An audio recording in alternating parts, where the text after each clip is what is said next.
Since we all inhabit the earth, all of us are considered earthlings.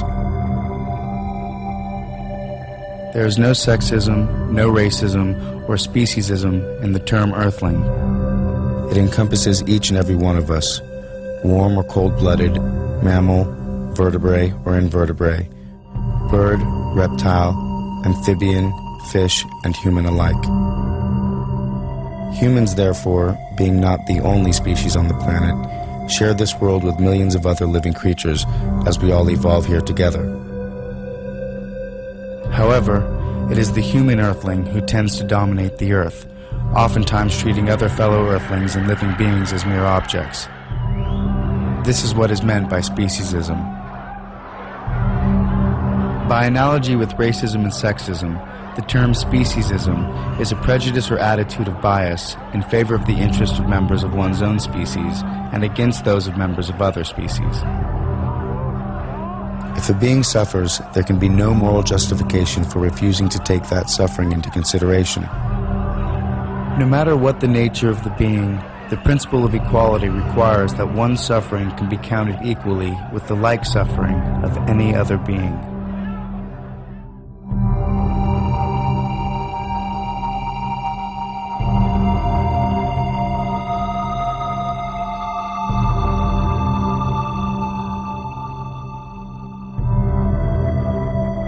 Racists violate the principle of equality by giving greater weight to the interests of members of their own race when there's a clash between their interests and the interests of those of another race.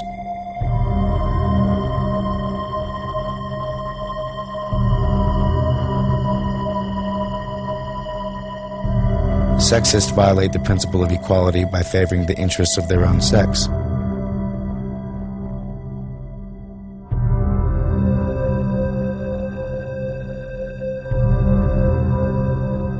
Similarly, speciesists allow the interests of their own species to override the greater interests of members of other species.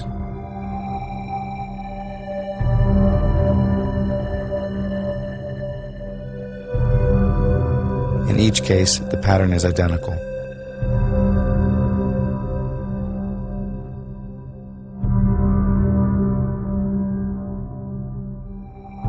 Though among the members of the human family we recognize the moral imperative of respect, every human is a somebody, not a something.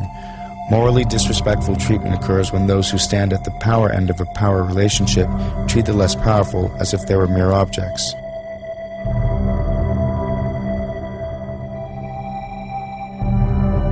The rapist does this to the victim of rape, the child molester to the child molested, the master to the slave. In each and all such cases, humans who have power exploit those who lack it. Might the same be true of how humans treat other animals or other earthlings? Undoubtedly there are differences, since humans and animals are not the same in all respects. But the question of sameness wears another face. Granted, these animals do not have all the desires we humans have. Granted, they do not comprehend everything we humans comprehend. Nevertheless, we and they do have some of the same desires and do comprehend some of the same things. The desires for food and water, shelter and companionship, freedom of movement and avoidance of pain. These desires are shared by non-human animals and human beings.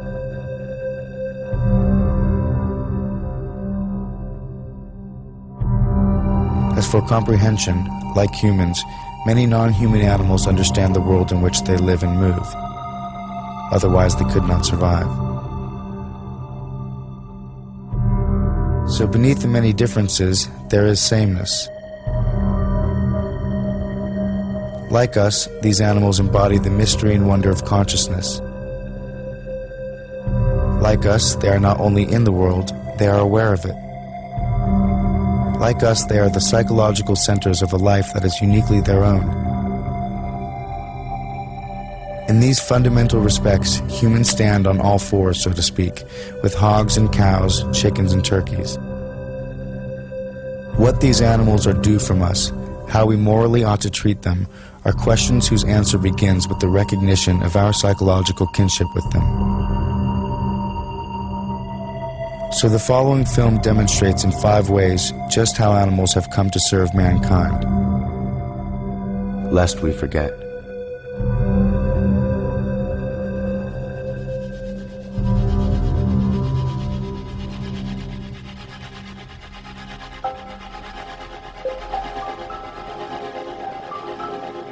Nobel Prize winner Isaac Bashevis Singer wrote in his best-selling novel, Enemies, A Love Story, the following. As often as Herman had witnessed the slaughter of animals and fish, he always had the same thought. In their behavior toward creatures, all men were Nazis. The smugness with which man could do with other species as he pleased exemplified the most extreme racist theories. The principle that might is right. The comparison here to the Holocaust is both intentional and obvious.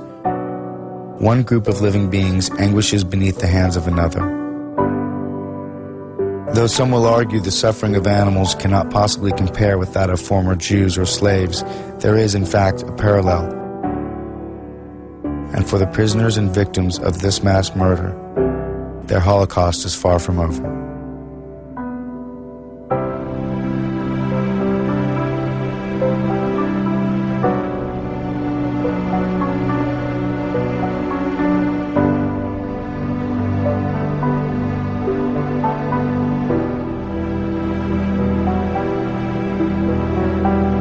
In his book, The Outermost House, author Henry Beston wrote, "We need another and a wiser and perhaps a more mystical concept of animals.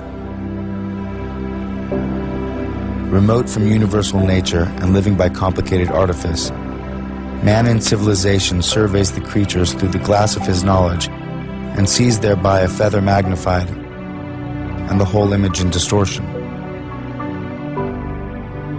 We patronize them for their incompleteness, for their tragic fate of having taken form so far below ourselves. And therein we err, and greatly err. For the animal shall not be measured by man. In a world older and more complete than ours, they move finished and complete, gifted with extensions of the senses we have lost or never attained.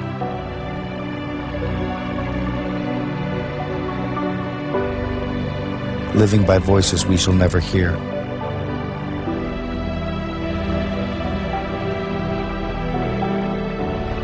They are not brethren. They are not underlings. They are other nations, caught with ourselves in the net of life and time, fellow prisoners of the splendor and travail of the earth."